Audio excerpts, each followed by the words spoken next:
My why, I needed to make stuff happen like yesterday. I needed money yesterday. My bills were due yesterday. So Desperation. desperation is a great motivator. But here's the thing, like once you get to a place when you see what this industry can do for you, you really have less of those days because it's just like, oh, it's a weird area. Oh, well, let's move. If I can't get a result within an hour, I move and go to a different area. Hmm. I don't So, waste my time. so when you first got in, it was desperation that was really your motivation, right? You had no other option. Your back was against the wall. That's a great motivator, Yeah. right? But afterwards, once you started getting rolling, because I know you're very successful now, what became your motivator? What kept you going once you were able to kind of get some success in the space?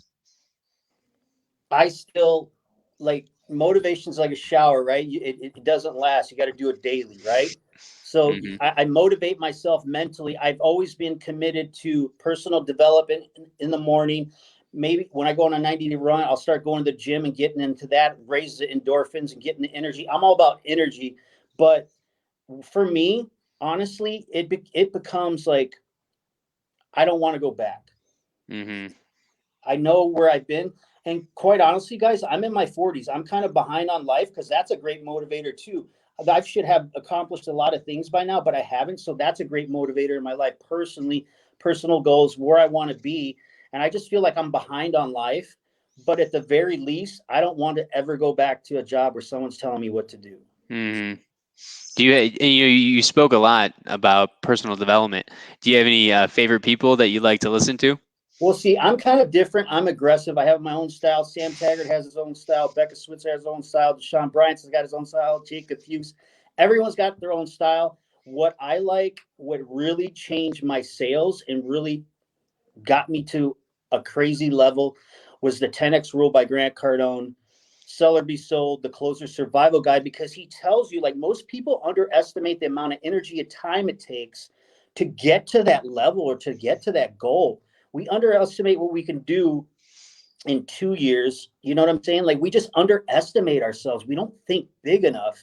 And I guess he gave me the roadmap. Okay, if this is your goal, then multiply it by 10. Simply multiply it by 10. If you want to hit 200,000, go for 2 million and you'll inadvertently hit the 200,000 in sales. Hmm. I had a very small think when I came in this industry, coming from the blue collar background, working with my hands all my life, not having a family that was entrepreneurial or any business minded.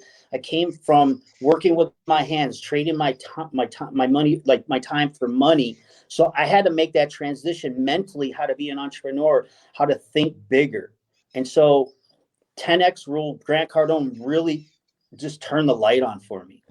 Hmm. Yeah, how big of an opportunity do you guys? And I'll start with you, Randy. Do you guys think roofing sales is? Because it's interesting. I'm one of those millennials, right? And one of the big hot jobs that everyone wants to get into is like tech sales, software sales, right? It's a space that I actually came from before starting Zoom Media, and I mean, I listened to so many people at that job that were doing cold calls on phones that I'm like, man, if they were selling roofs, they could make a lot of money, right? I mean, they're doing decent now, but I'm like, man, I bet you they could make more money in roofing. What do you think?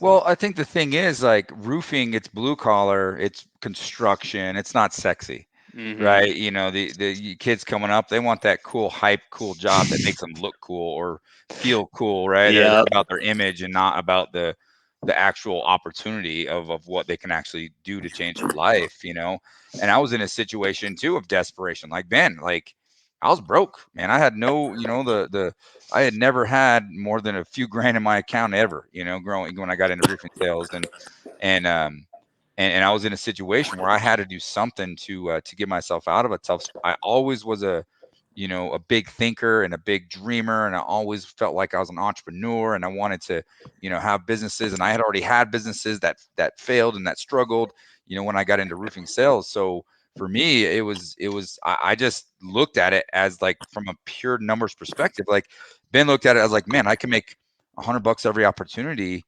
How many times can I do that in a day? Do the math. I can make 10 grand a month just knocking doors, but it's not a sexy job. I would rather go to the sexy job and make 3-4 grand a month out of college than do the hard non-sexy job and make 3 times the amount. And then the other issue is so many people don't know how to, articulate and present themselves in this business. So it kind of gets this mixed perception of like sleazy, right? This industry, man, it's a bunch of sleazeballs, used car salesman, blah, blah, blah. Like it's fake. It's too good to be true, that sort of thing. So this poor mentality on top of so many people don't have good training. So, for every 10 people that start in this business, only 1 or 2 are actually successful because there's no training. There's no, there's no way to bring them into the business and provide them an opportunity to be successful. And us as leaders and owners aren't good enough at doing that. So then it's like you hear about these people that tried and failed and got ripped off by some owner or didn't get paid their commission or whatever, and that puts a veil or a bad negative connotation over the industry. But in all reality, if you have the right skill set, again, it's not for everybody. Okay. No. If you don't have the right energy, the right attitude, if you're not self-motivated, if you can't wake up every morning and look in the mirror and say, I'm in charge of my destiny today and I have to go to work to make things happen, then this isn't the right business for you. If you're the type of person that has to wake up, get ready, get in your car, go to a job and clock in and clock out and get your beer money on Friday, so be it. That's okay. There's nothing wrong with that. But if you're the type of person that wants, to be able to have the freedom to be in control of your destiny based off of your own effort, there's no better way to do that. You don't need a degree. You need a good personality, a good heart, and a good work ethic, and you can be immensely successful in this business. I mean, a good roofing salesperson, a decent roofing salesperson makes 6 figures. Great roofing salespeople make $250,000 plus. Mm-hmm. And the biggest complaint I hear, I can't find salespeople. I can't find sales. I can't find salespeople. So you're telling me you have the opportunity to create something. You can create a role, create an opportunity for somebody to make $250,000 a year without a degree and without 10 years of schooling, and you can't convince somebody to come work for you? I'm sorry if it rubs you the wrong way, but you got to look in the mirror. Your vibe attracts your tribe. Okay. And if you have the right energy and you're presenting yourself and building the values and building your company and building your culture the right way and taking ownership of the amazing opportunity that God has given us to present, to give to other people, then you're doing it wrong. But if you have that and you can present and know and take ownership that, man, I own a roofing company and I have the ability to literally change people's lives like myself and like Ben. Take ownership of that and use that in your marketing and trying to recruit people. Game changer. This isn't throwing spaghetti against a wall. I'm going to take a handful of spaghetti and throw it against the wall, and hopefully 1 or 2 of those pieces stick and they're successful. Forget that. I would rather talk to 10 people, find one that really stands out as like a rock star, that checks all the boxes of the right personality, and give them an opportunity and let them thrive. And then that starts to multiply itself. That's how we build companies. That's how I built mine. And that's how I coach others to build theirs. Well said, Randy. I think we could chop that up and put that in your recruiting piece right there for Elite, man. That was very well Let's said. go. I love it, man. I love the passion on there. What about you, Ben? What do you think? What kind of opportunity there is in this roofing space for people? It's really quite amazing that, I said it in Dimitri's video. Shout out Dimitri Lipinski. The guy really changed my life with that video. Unbelievable. Here's what I would say is that if you're at a job, right, God bless you, man, you're trying to make things work and make it for your family, but you really don't impact anybody but your family, your immediate family. But with what I found in this industry, once you get money out of the way, you're able to help a lot more people, impact more people, and pass on. I love to help people. A lot of people are telling me I talk too much and give too much away, but I believe in abundance, and I believe that there's enough to go around. And, just the feedback that I get from people calling me, I get calls from China, like England, like here, there, all over the country. And the fact that I can impact their lives, and some of these stories are very tearful, man. They get me, like, they really get me, because I didn't know that I had that power to do that. And I did. And they just, it's just, I have a guy that came in last year and he was struggling. He just got out of college, was a business or like a sales and marketing major. And he came in like in August, and they put him with me. They're like, well, this guy, go with Ben, and, and we really, like, he really was coachable. He had a burning desire to win, but mainly, like, he was a really good listener. And all he did was copy and paste it, everything I told him.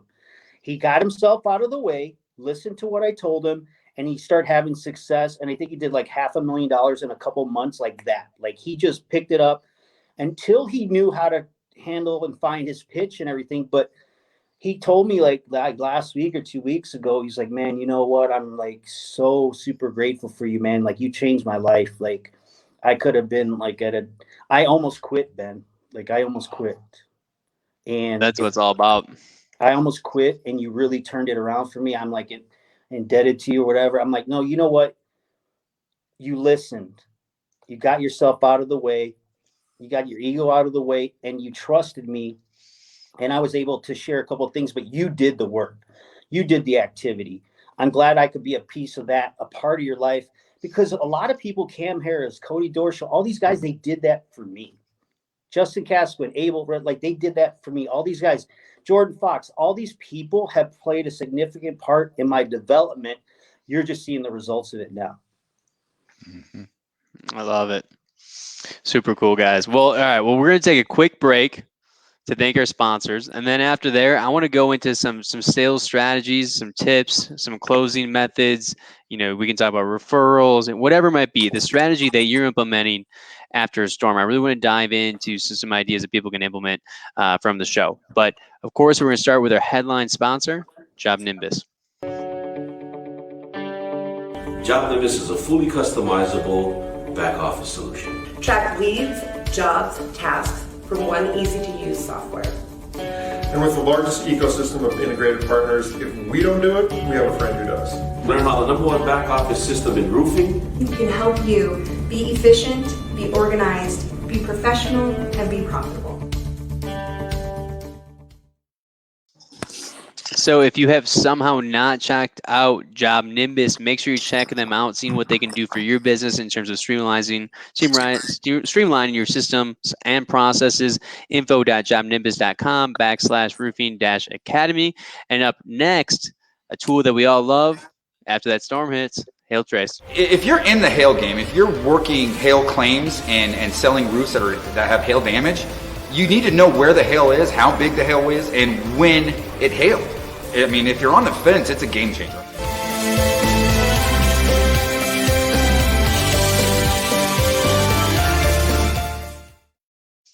Make sure you're checking them out. I swear to you, the hail has been going crazy, especially in Texas, and you need some kind of plan to implement for sales and marketing. Make sure you're getting your maps from Hail Trace. Go to hailtrace.com, check them out. Now, of course, when that hail hits, you got to make sure you're documenting for insurance purposes. So you got to check out Company Cam. Stop driving job site to job site or texting and emailing photos. Know what's happening across your business. Get started for free today.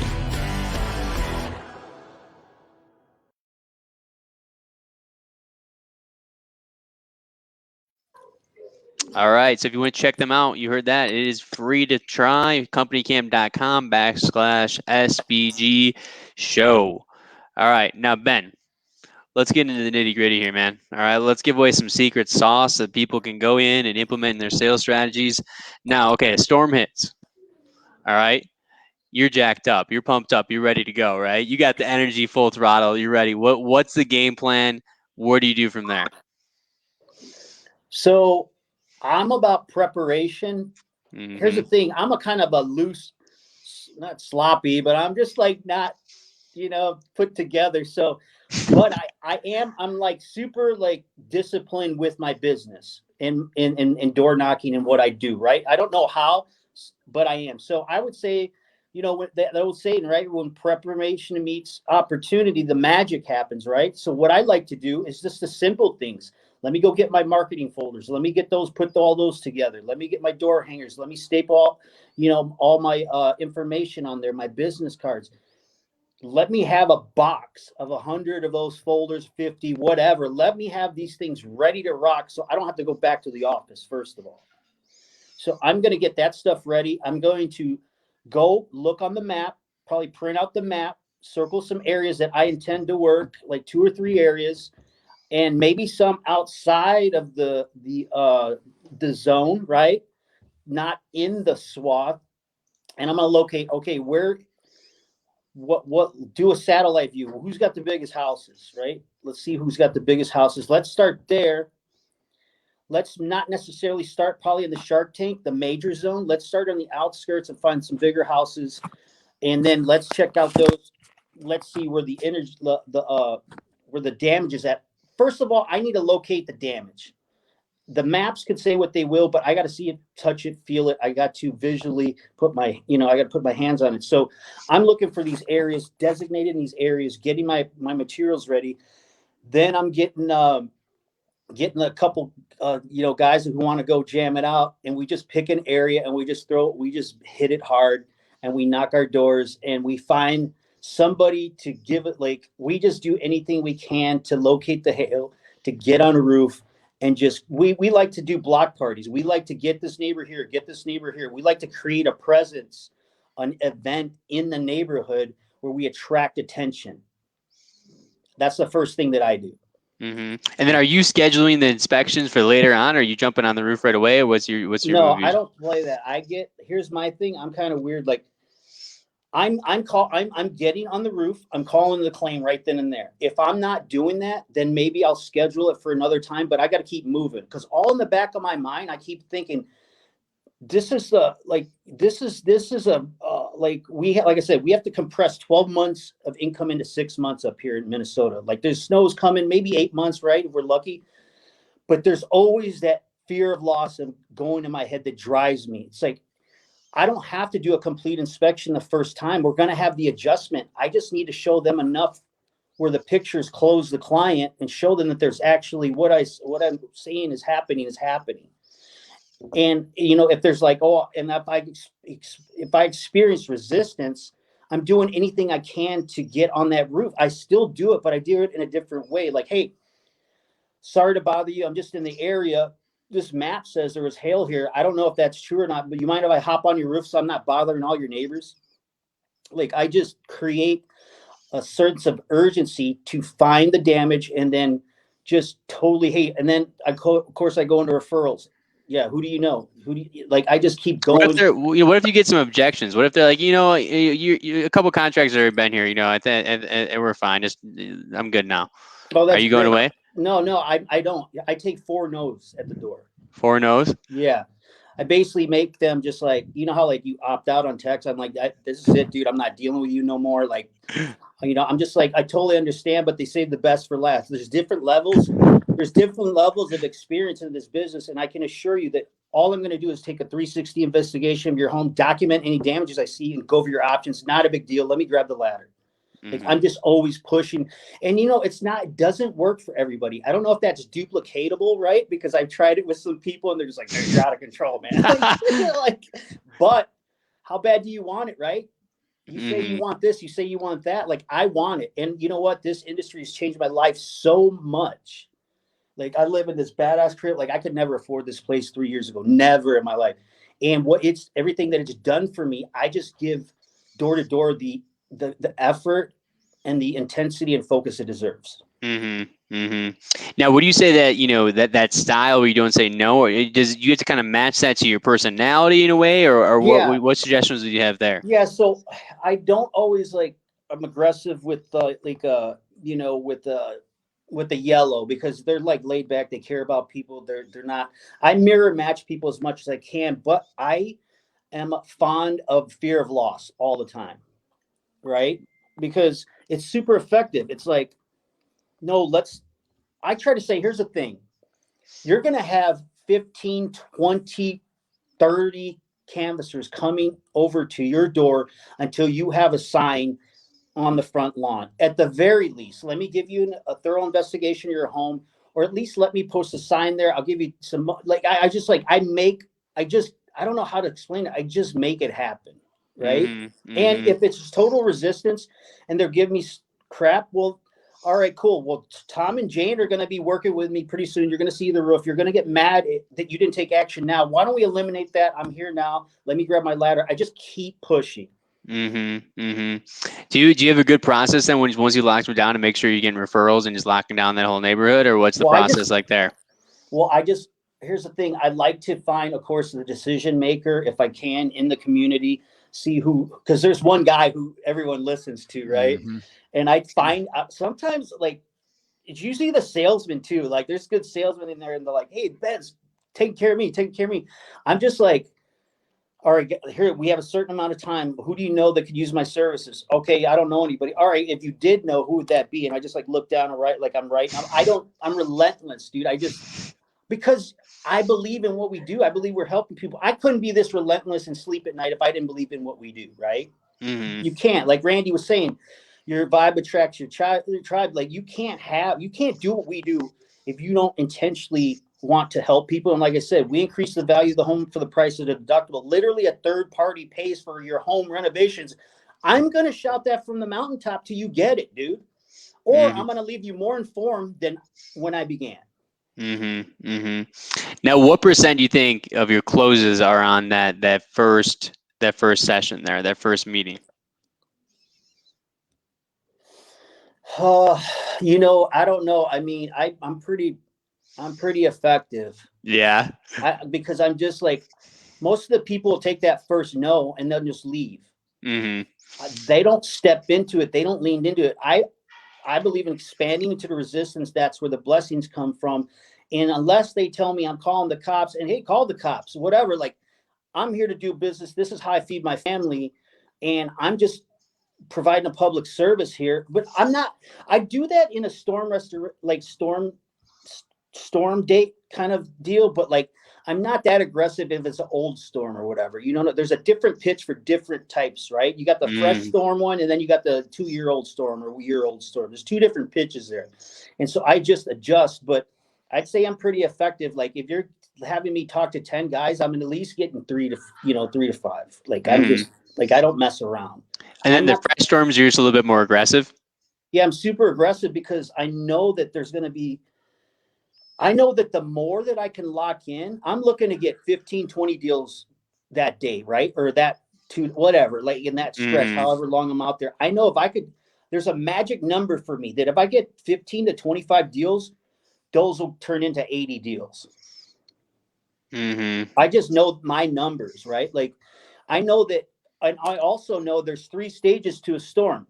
There's ridicule, violent, like where you're violently opposed. There's people waiting around, kicking the tires until they see what Sam and Sarah do on each side of them. And then there's massive acceptance once the builds get going, or they see that some adjustments get approved. So I know those 3 levels. I know that there's a certain time period that occurs between those different segments of the storm. And it's just, it's subconscious right now. Because I did so many touches, I just seen so many doors, see so many blocks. People don't see, they see Ben Menchaca now on these interviews and all these podcasts I'm on stage, but they don't see when I was on the block at 8 at night. Nobody was there. I'm still knocking. And then all the guys are partying at the hotel room, drinking beers. And I come home with 5 deals that day because I stayed, like, they don't see that part. But trust me, like, you can't be this effective without putting in the work. I figured out that once I put in the work and did 10 times the work, a ratio appeared, and I was been able to have a large amount of success because of it. And it's been carried over year after year after year. Now, are you guys following up? So Randy, what about when you're doing this? If you were working a storm, would you be following up with leads that didn't close right away, or what was your process for the leads that didn't close right away? So things have evolved for me over the years, but back when I was in that position where it was just new storm, go get as many contracts and get as much as you can right there, right? As quickly as possible. At that point, I wasn't following up because it was a numbers game. I was like, all right, well, how many more doors do I got to knock to get a contract? How many more doors do I got to knock? How many more people do I got to get in front of to get a contract? It was like, I just kept going because it was like, it was a straight up numbers game. It's like, I knew that I can get as much volume as possible by just staying on this trajectory, the more sophisticated we've gotten is, now with apps. This is when I was using street sheets, on a notebook paper. So we would follow up in a sense that we would go back to houses that were not home, or we could get back in touch with. We would follow up from that perspective when we're out in the field. But nowadays it's a little more sophisticated, where the follow-up process is pretty intense, because we're really focusing on setting appointments and making sure both decision makers are there, and setting up and following a pretty sophisticated process to do things differently than the rest of the world, who's trying to get a contract in 15 minutes like I was back in the day.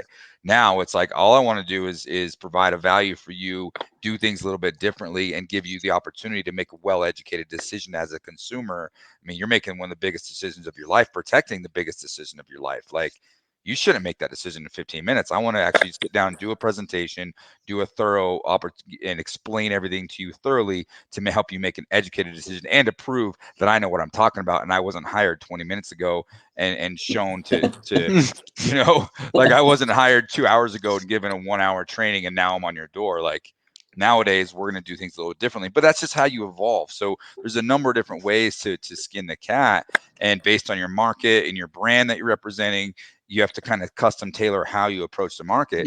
But the takeaway here is, there's major opportunity. You just got to go get it. Right? Whether it's being super aggressive on the doors, or super creative and strategic on the back end, there's multiple ways to skin the cat, and there's multiple ways to be successful. And again, I'm giving up my golden nugget, but it's like, just be yourself and be genuine, and find what works for you, and show up, man. Show up each and every day, and be committed to that big vision, to that big goal, and you will find success, like, no doubt about it. Would you say that the presentation style is a little bit different if you're knocking a door versus like an insurance agent referral or something like that, or is it the same presentation? Knocking a door is a little bit different, because when it's purely a numbers game, you're trying to do a 15-20 minute presentation right then and there, get that contingency, get that yard sign in the house, and move on. You'll follow up later as you go through and set the adjustment appointment and go from there. But it's just straight number, get as many as you can. And it works, because that part is a real grind. You're getting upset people that are slamming the doors. But if you can get some signs, you can get some contingencies, you can get a few people, then you can be more meticulous, because now you're getting the referrals. You've established that, hey, we know what we're doing. And as Ben said, once you get production going, it creates a whole nother level of comfort. You're like, hey, Mr. Homeowner, remember you slammed the door in my face a month ago? Oh, Joe and Sally had a really great experience working with us. Have you picked a roofer yet? Oh, no, I haven't. I've been kind of sitting, waiting. Would you like me to go ahead and do an inspection for you? Like, it changes as the storm progresses, if you will. And based on the market, the company, you just got to adjust and be able to adapt to the market, and be flexible to figure out what the best approach is in every situation. So Randy drops his golden nugget. Now, Ben, as you know, we close this thing out, man. We always end it with a golden nugget, right? Something that we want to leave the viewers with that they can implement or stay away from. Really, whatever you want to leave them with, a word of wisdom, if you will. What advice you have, or what golden nugget do you have for roofing salespeople out there? There was some good ones. I'll just kind of, I think if you, everybody says, okay, I want to be $1 million producer, $2 million, $3 million producer. Like, why don't we just break this down into bite-sized pieces, right? Why don't we just commit to the action? Because like Randy said, like the activity, showing up every day, that is so important. One of the greatest things, like I just looking back on it, here's what I did. I'll leave you these guys a nugget. So, and it sounds old fashioned. I'm like, whatever, you could do it on your, phone, but I got one of those big desktop calendars that the supplier gives you. And I wrote five doors, 4 doors, 3 doors, whatever I was doing for that day. I wrote it for the whole week. And I didn't come home until I got those inks. Did I get them every day? Of course not. Right. But like I got close, or I got one. Like I wasn't going to go home with a goose egg. But in doing that and putting those down, I'm a 90-day run kind of guy. I can only focus for 90 days. And then it's like, I need a break, dude. I need to decompress. I hate people after 90 days. But if you can break it down, maybe you do a 30-day run. I'm going to commit to doing the daily activity for a certain amount of time. A ratio will appear, and you'd be surprised how much momentum comes out of that.